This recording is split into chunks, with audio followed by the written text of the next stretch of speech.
Hi, my name is Blake, and I am going to be talking a little bit about the perceptions of disability and people with disabilities in America. I'm a church coach for the Banquet Network, and I live in beautiful, tropical Houston, Texas, and most of my work with people with disabilities has been done here in Texas, but I'm going to try to be specific about the ways that I think are unique about the ways that we include and exclude and think about and care for people with disabilities in America. So I have a list of questions that I'll go through. The first one is this: how is disability viewed by the general disability uneducated public?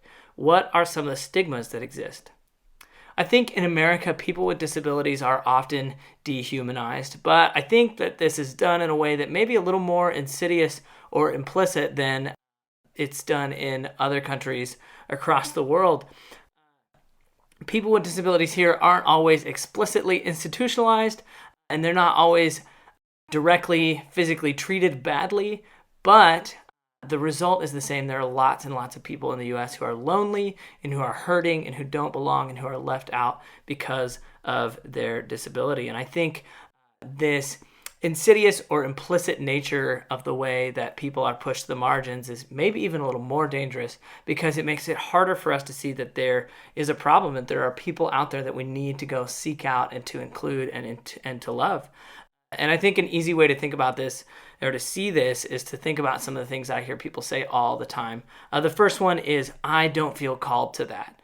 Or on an institutional level, we are not set up for that ministry or that line of work, or that's not our focus.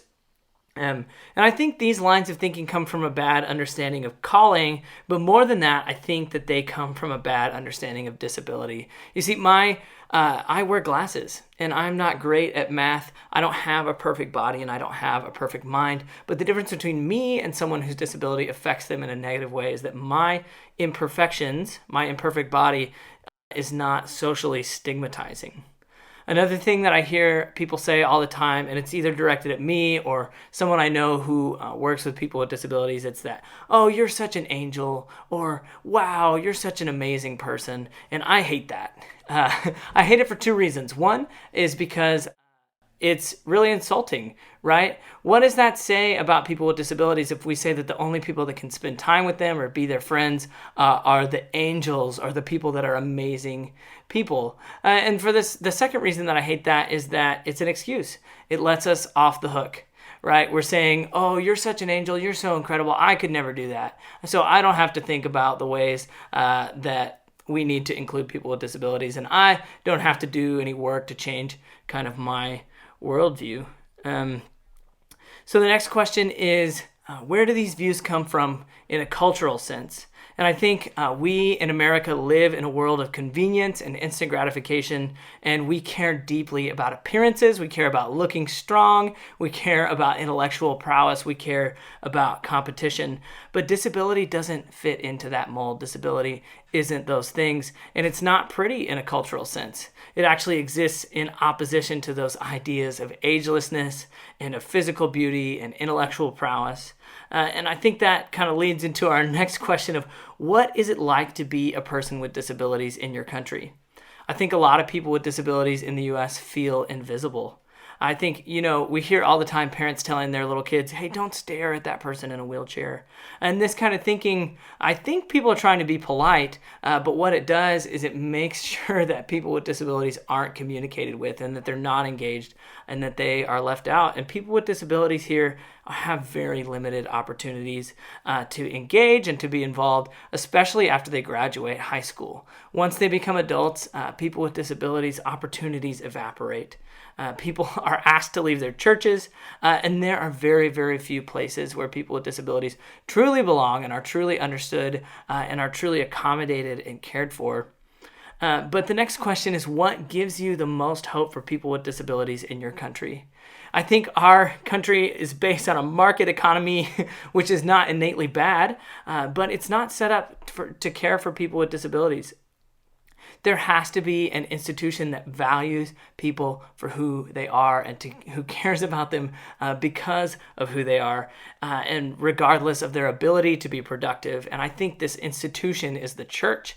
And I have so much hope for people with disabilities in America because the church is full of people who are committed to being Christ followers. It's full of people who have their eyes set on seeking out those people who are marginalized, the poor, the widows, the orphans, the people with disabilities. And I think the church is full of people who love people without consideration of what they can do for them. But the irony here is I think that people with disabilities have an immense amount of value to bring to the church and to the people in the church. And I think the vulnerable people in our communities are the keys, they're the beacons, they're the examples that will lead us to the heart of God. So the last question here is, what does the gospel mean to people with disabilities in your country? How have you seen Christ bring freedom to people whose lives are affected by disability? I think the good news to people with disabilities in the U.S. is you are not alone. You are beloved. You are fearfully and wonderfully and purposely and perfectly made. Your life has purpose. You are made of love and for love by the God who is love. You are infinitely valuable. Your value is not based on what you can produce. I have watched the gospel transform the lives of people with disabilities. I've watched them wake up to the fact that they are loved. I have watched them begin to thrive out of, and grow and live out of their anguish and loneliness and fear and pain because they realize that they belong. So I have hope for people with disabilities in America. We have a long way to go, and I think the church is going to play a pivotal, valuable role in making the world a place where we all belong and we are all accepted and we can all have our voices heard.